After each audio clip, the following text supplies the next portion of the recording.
Good afternoon, Wealth Our Way Nation. What is going on? It is your man, Charles Tank Harris, the founder and chief visionary officer of the financial literacy platform, Wealth Our Way, where our motto is wealth is not only for the wealthy. I want to welcome you all to episode 30, the financial effects of the still ongoing pandemic. I want to thank each and every one of you who are live with me as I stream across Wealth Our Ways Facebook and YouTube pages. And of course, give a salute and shout out to Wealth Our Way Nation who watches this program pre-recorded over the night, over the weekend, wherever they can squeeze 15 minutes of financial literacy in, and a heartfelt, how you doing? To my good people on the Life 101 platform who listen to the pre-recorded audio of this very here program. So I'm on the road today. You can see the hotel backdrop. I'm in an undisclosed location in the heartlands of America, and just out here doing my thing as I tend to do. And I want to make sure that each and every one of you guys, I wish you that you all had a great weekend. It was beautiful as I drove to where I'm at. I should have rode to Harley, but I couldn't this weekend because I had business to attend to. But one of the things that has come up, one of the things that is in prevalent conversation right now is what is going on financially with our country and globally as a result of the pandemic. So it's very important for everyone to realize that A, we are still in the pandemic. B, and I'm gonna go back to A for a minute, because as I travel across the country, I see less and less people with masks, and I'm guilty too. I don't glove and mask up as severely as I did when the pandemic first hit last year. I've taken a little bit less precaution as people are getting vaccinated and measures have been put into place. But the reality is that this Delta variant is definitely making numbers spike, and we could be facing another forced quarantine period. So keep that in mind. What does this mean to us financially? So when the pandemic first really settled in, it was late March of 2020, and we saw the stock market take a 30% hit and then recover quickly. I do a lot of online financial punditing. I think that's a word. I speak a lot on finances. I'm not sure if you guys follow the local news, the national news, get news online. But what I have been hearing is a lot of people really are out of touch with what is going on financially in our country. If you think about it, and this is something where I love our platform because we keep it real elementary here. So think about what I've been talking to you guys about for a year and change. Everything in the country and the globe that we experience financially comes from real work that people do, real labor manufacturing, real sales, real profits, real things that have to occur. I'll give you an example. Last June, I got a bike and I wanted to ride my bike. And my wife, shout out to mama, my wife and my stepdaughter, they wanted to ride bikes with me. So we went around to try to find bikes for them. When I tell you, we literally went to 14 bike shops and could not get a bike. There were no bikes. And this was 3.5 months into the pandemic, where what was occurring was bike manufacturing had slowed up, and bikes that had been made, there were nobody to deliver the bikes. Priority was being given to essential items. So things like bikes and other enjoyable items weren't a priority to be shipped out. So we had to wait months to get her bike. Why am I saying that? Well, if during the period that everybody was staying home and manufacturing was slowing down, you would think there would come a time right now, which we're experiencing, that the slowdown from a year ago would be felt in the future. I'm here to tell you, this is that future. I don't know how many of you are in real estate. A lot of my clients do real estate, flipping of houses, renovating of houses. It is so expensive right now to get any form of material. My wife was at a conference last week. She was talking about getting a new car next year because her lease will be up. And the people told her, hey, if you're going to get a new car, you better order it now, because cars are on 4, 6, 8-month back order, because that manufacturing slow up is rearing its head right now. Now, imagine if we have a double dip, so to speak, in that production curve. I went to college for finance. One of the first courses they make you take is economics. Econ 101 teaches you supply and demand. When supply starts to shrink and demand stays the same, or God forbid, demand rises, it's going to make the cost of everything go up. And what ends up happening is even essential items like food, toilet paper.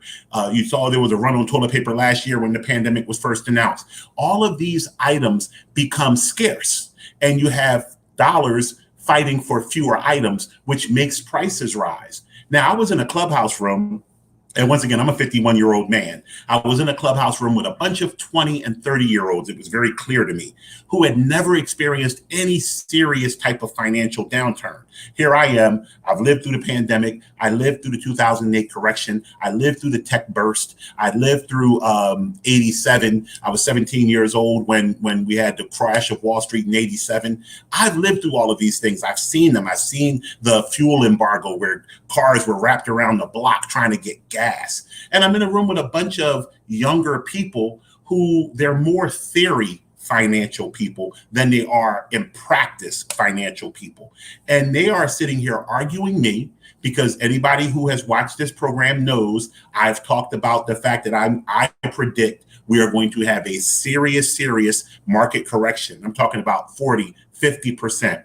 Cryptocurrency, stock market, bond market, while we are also having an incredible amount of inflation, which we're already starting to see. I challenge you guys to go back and as they say in the casino, play the tape back, because I've been talking about this for a while now. I've been telling you that there is no way all of the government spending that has occurred and kept profits falsely up is going to not come at a cost to us as citizens.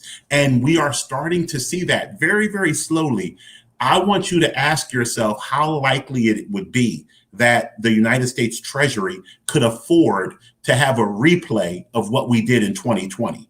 If we go lockdown again because of the Lambda variant and the Delta variants, if we go back on full quarantine and unemployment needs to be paid out the way it was paid before, PPP, EIDLs, all of this government money needs to be paid out again the way it was in 2020. Where is this money coming from? Do you understand that right now, when America issues a treasury bond, which we've talked about, you guys are educated on this program, you know what a bond is. When they issue a bond and that particular bond has to be paid back, somebody's asking for interest. Do you realize the interest rates on those bonds are infinitesimally small right now? Nobody wants to buy our debt. We are printing money, and that's the term, technically in economic terms, they're not actually printing money. We're recirculating money against the reserve, but printing money is the term. We're printing money and we are unable to procure outside funds at the rate that we used to procure them.